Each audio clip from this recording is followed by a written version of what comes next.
My sister Helen turned our family vacation into a public humiliation. Tension, insults, and awkward moments you won't believe. I never thought a simple family vacation could turn into the kind of nightmare that sticks in your chest, but here we are. My sister Helen, 36, has always had a streak of toxic behaviour, but this trip to Myrtle Beach with Mum, Dad, and my younger brother, Kevin, somehow brought it all to the surface. We arrived on a Friday afternoon, the sun beating down, the ocean sparkling, and me thinking, okay, this is going to be nice. Mum and Dad were already unpacking in our rental beach house, chattering about plans for the weekend, while Kevin and I grabbed some drinks from the cooler. Everything was perfectly normal until Helen arrived. From the moment she stepped out of the car, she was different. Sharp eyes, a fake smile plastered on her face, and that way she made it clear she was in control without saying a word. I should have taken the hint. First night, we went down to the boardwalk for dinner. Helen insisted we try a seafood place she heard was amazing. The restaurant was crowded, music playing loudly, and a group of tourists taking pictures of everything. At first, I tried to relax, telling myself it was just a night out. But as soon as we sat down, Helen started her little games. She picked at every order, making comments about Kevin's appetite, Mon's choice of wine, and then turned to me. "Really? You're wearing that?" she said loudly, just enough for nearby tables to hear. I froze. Mom gave her a sharp look, but Helen just smiled like she'd won some invisible battle. Then, during dinner, she kept making these passive-aggressive jokes about me being so clumsy and forgetful, but in this loud, public way that made me shrink in my seat. When I tried to speak up, she interrupted me. "Oh, come on, don't be so sensitive, I'm just joking," she said, smirking while I felt my face heat up. Kevin muttered under his breath, "Why do you do this every time, Helen?" Helen's eyes flicked toward him, and she laughed loud enough for the whole restaurant to notice. "I'm just being honest, Kev. Unlike some people, I don't hide my opinions." I wanted to crawl under the table.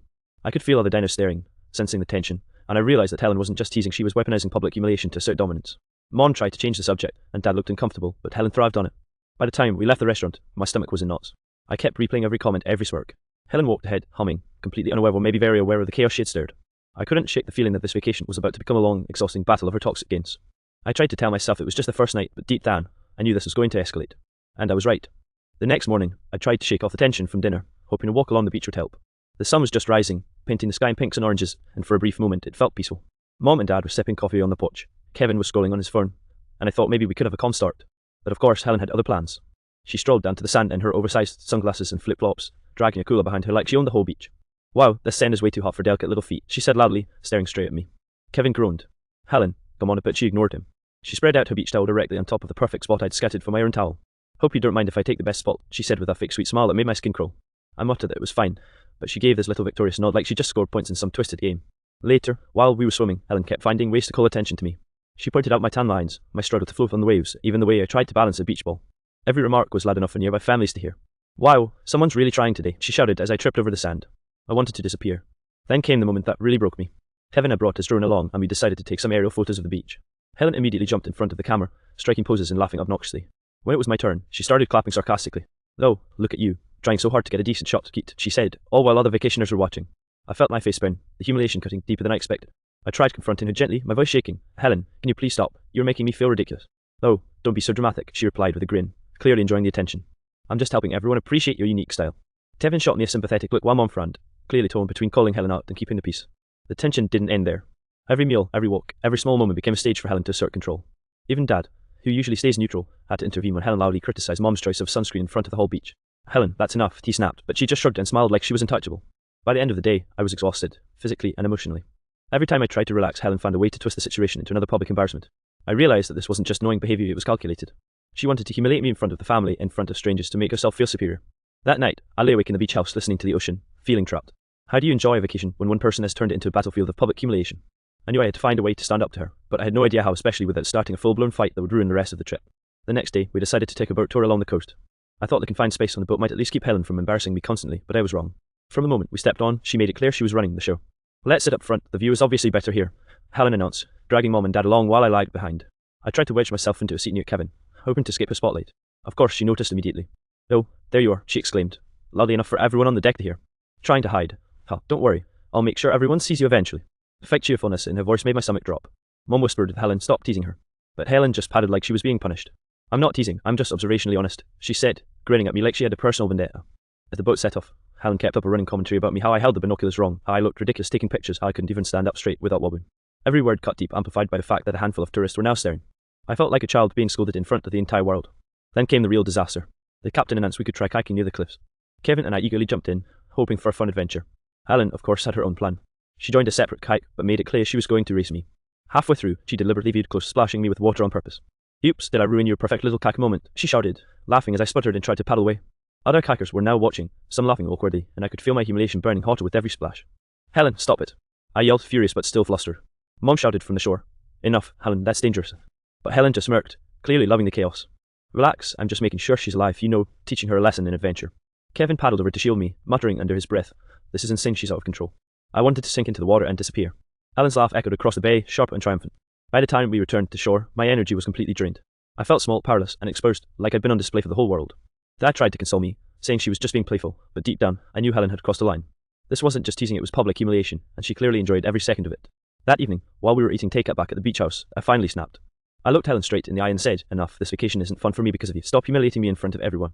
Her response was chilling. She tilted her head, smiled coldly, and said, "Well, what, you'll cry again?" For the first time, I realised that standing up to her wouldn't be easy and that this trip was far from over. After dinner, the tension in the beach house was thick enough to cut with a knife. Helen was sprawled on the couch, scrolling on her phone with a smug grin that had become her signature. Mom and Dad were whispering in the kitchen, probably trying to figure out how to keep their peace, and Kevin sat beside me, silently shaking his head. I could feel my anger bubbling, but I also knew I had to be strategic. Helen thrived on chaos, so a direct attack might backfire.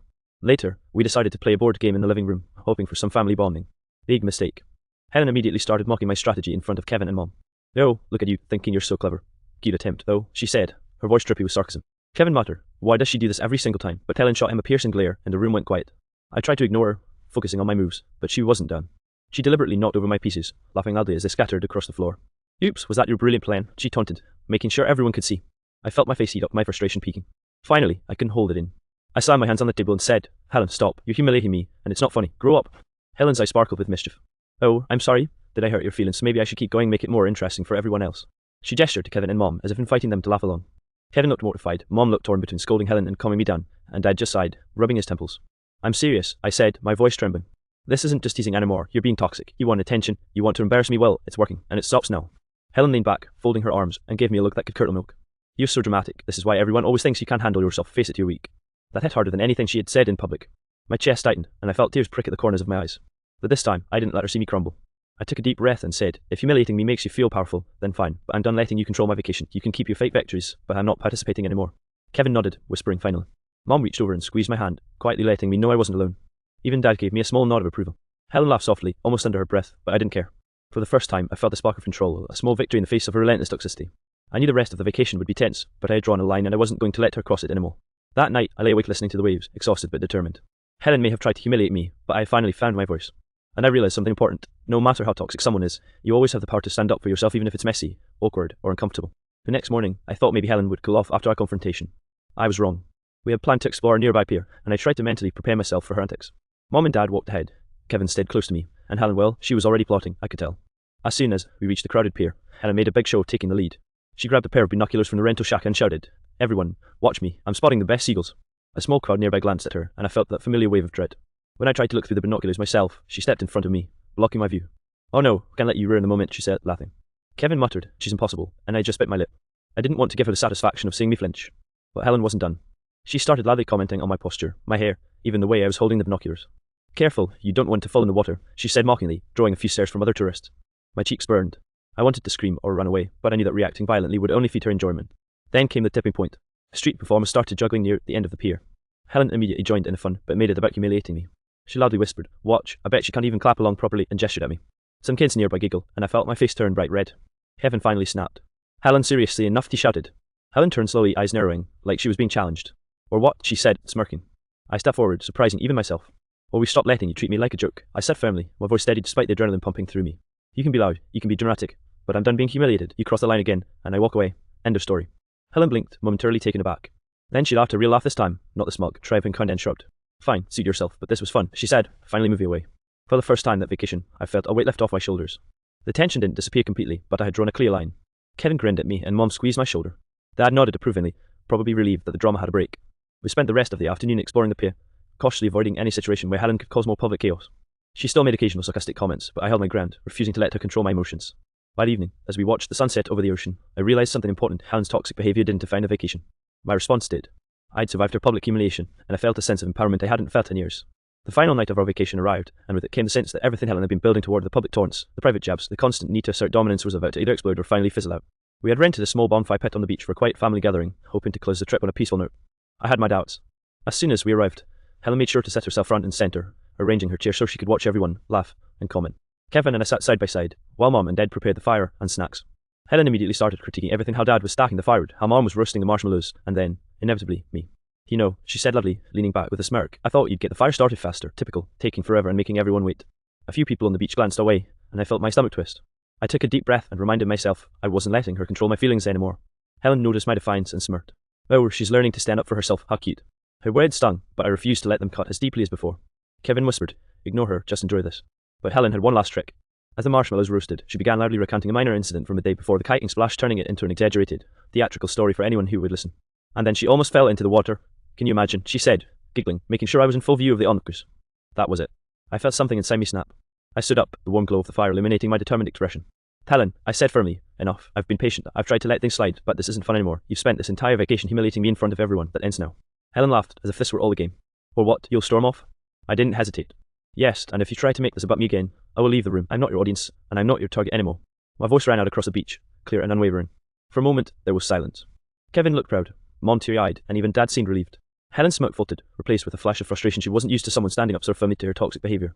Finally, she often turned away, muttering under her breath, but she didn't speak to me again for the rest of the night. I stayed by the fire with Kevin and Mom, letting the sound of the waves and the warmth of the fire soothe the tension. For the first time the vacation, I felt a sense of victory, not over Helen, necessarily, but over the fear and humiliation she had tried to impose on me. I realized that while Helen could be toxic, she couldn't control my dignity or my peace of mind unless I let her. That night, under the stars and the sound of the ocean, I felt something I hadn't felt in a long time, empowered.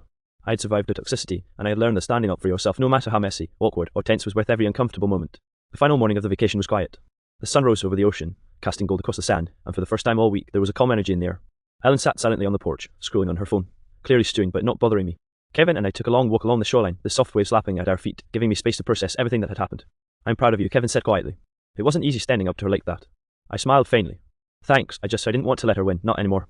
We returned to the beach house to help Mom and Dad pack, and surprisingly, Helen was unusually quiet. She made a few sarcastic remarks about the suitcases, but nothing that felt like a usual public humiliation. It was almost as if, after the bonfire confrontation, she realized she couldn't provoke me anymore. As we loaded the car, Mom hugged me tightly. You handled her better than I ever could. I was worried she'd ruin this for all of us, she said. Dad gave me a nod of approval, saying, you stood your ground, that's important. Hearing that from them made me feel validated, like all the tension and anxiety of the week had been worth it. Helen lingered at the car, smirking faintly. So you survived? Huh, she said. Her tone wasn't as sharp this time, more like she was testing the waters. I looked her squarely in the eye. I survived because I stopped letting you control me, and you'll have to find a new way to entertain yourself, I said calmly. She blinked, clearly not expecting that, and for a moment, there was genuine hesitation in her expression. Then, without another word, she got in the car.